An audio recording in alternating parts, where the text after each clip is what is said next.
Hello, we are Team 5. We will start presentation about Burj Khalifa. Our team member is 신용택, 장민지, 허성원, 최현준, and presentators are 이진웅 and 변상국. We're gonna talk about weekly plan, general information about the project, architectural plan, construction process, and other issues, structure and fire. And last, role of the team members. At first, we prepare a weekly study plan. There are team presentations for a total of 14 weeks. In the last 2 weeks, we had researched the data, and this week we are going to give an overall content. For the rest of weeks, we will continue projects about structure, design, and construction features. There are basic information of Burj Khalifa. The official name is Burj Khalifa Bin Zayed. Construction is started in January 6, 2004 and completed in October 1, 2009. And finally, opened January 4, 2010. Architect is Adrian Smith and structural engineer is William Frank Baker. Main constructor is Samsung Construction and Trading and client is MR Properties. The total height is 828 meters. Floor count is 154 and it is 9 maintenance floors. There are many stories behind this building. You can see that in following pages. Dubai was originally a trade-oriented country, but with the oil strike, Dubai had achieved a rapid growth. In 1964, oil was discovered and they began exporting oil in 1969. In 1971, they exported 1.5 million tons of crude oil and became known as a new oil producer. So, in the 1980s, oil accounted for about 40% of GDP. However, Dubai's oil reserves are very small compared to other oil-producing countries, with only 40 billion barrels.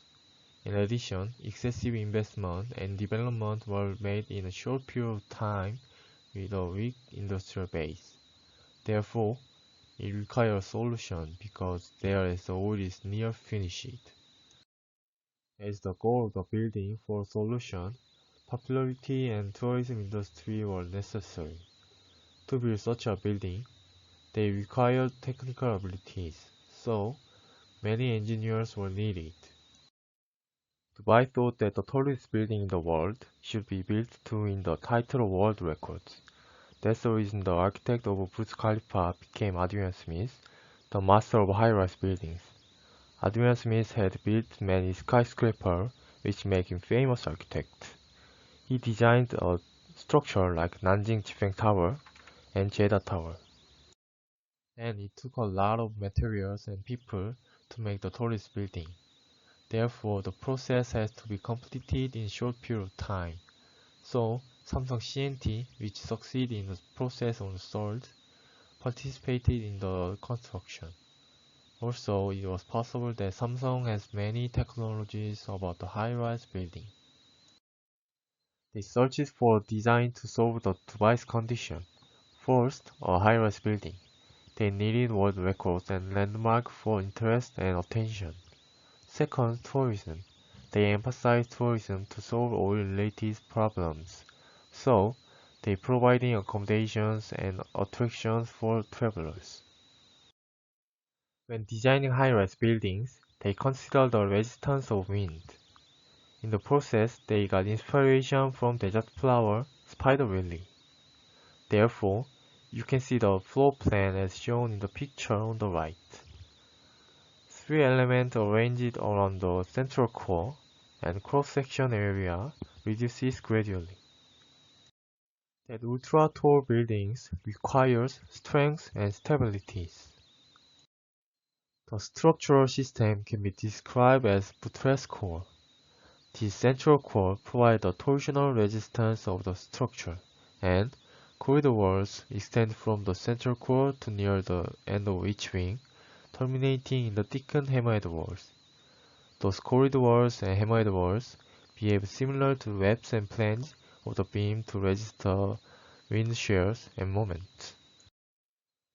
As the tower rising, one wing and each tier set back in an upward spiraling pattern, so the tower's cross-section area reduces gradually, and this gradient spiral design makes to handle the spiraling wind. And also it is subject to very normal soil pressure like other low-rise buildings. Based on the plans with the previous slides, the construction started in January 2004. The soil stratum of Dubai is very weak, so they have to excavate up to 50-meter deep to get a hard rock structure. Get hard structure that's sufficiently hard enough, and the foundation work was started. So, the part foundation and left foundation were used. This is the image of a foundation used in Dubai. In the part foundation, the pile used 43 meters of reinforced concrete pile. The 192 piles have enough friction to support structure. Also, the left foundation was used. Left foundation is also known as mat foundation. It is used soil, has a low capacity, thus load needed to be distributed over large area, or the soil balance is unpredictable, which might result in individual footing failure. The soil capacity of Dubai is very weak, so they have to use left foundation. And more details here. On the left is the drawing of the pile arrangement plan. On the right is the look after the foundation is completed. And this picture is related to the depth of the pile. The middle section that most support load use long piles, and the outside use shorter ones. But to construct Burj Khalifa, construction company had a time limit, about 5 years. So they took a 3-day process cycle. 3-day process cycle is to construct one floor per 3 days. Let me tell you more details. Day 1. Prefabricate columns and retaining walls on the ground. Day 2. Install formwork and steel, constructing openings related to the equipment, electricity, and windows. Day 3. After 10 and 12 hours of concrete pouring, remove casting. As the head is higher, pouring concrete is difficult. To overcome this problem, concrete pumping equipment were used. 3 major pumps were placed at the ground level. It was lifted with 200 hydraulic jacks without a top crane. It set a new record of 601.7 meters tall, directly firing concrete. This technology is the key to this project. In Burj Khalifa, high-performance concrete was used. But high-performance concrete has a high amount of concrete, so it has difficulty in mixing. So, plasticizer had been added to improve flowability and workability. And because of the extremely high temperatures in Dubai during the day, which can be as high as 48 Celsius, concrete was poured only at night. In addition, ice was added to concrete during mixing to cool it. Because less curing heat, the less crack is consequence. Summarizing the previous slides about 3-day process cycle, the construction cost is a crucial factor for the safe and timely transport of material, equipment, and manpower. It is necessary to provide sufficient well-planned stockyards for the storage of material for the project and limited stock area for tower section. The 3-day process cycle has 3 phases, which are more efficient in construction by performing different tasks in each zone as shown. And there are many possible risk factors in high-rise building. High-rise building like Burj Khalifa has elements to manage. First, vertical force. Second, lateral force. Third, fire. And I will tell how can prevent these possible risk factors shortly. First, vertical force by weight.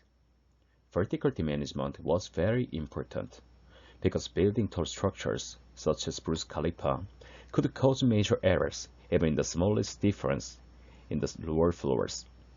To manage this, three methods were used to check the verticality.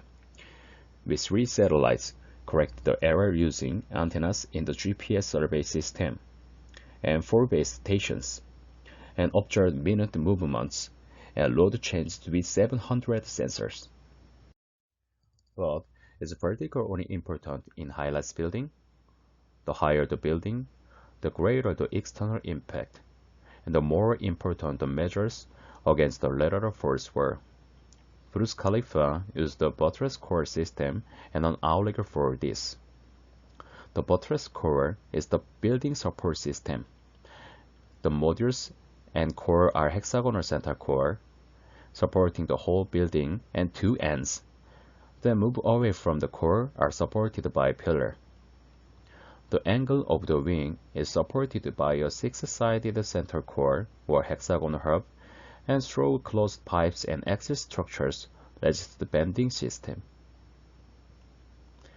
On mechanical floor, outrigger walls are provided to link the perimeter columns to the interior wall system, allowing the perimeter columns to participate in the lateral loads resistance of structure.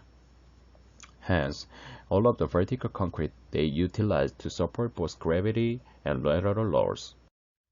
And possible risk factor is fire. This was supplemented by installing excavation looms on every 25th floor. The shelter was designed to be safe for more than 2 hours. This slide is end of our presentations. This is a lot of team members. Lee Jinung takes the role of presenter and introduction. Choi Hyun-jun, architecture plan. 변상국, presenter. 장민지, make PPT. Ho Sung-won, construction. Shin Yong-taek, structure and fire. And thank you for listening.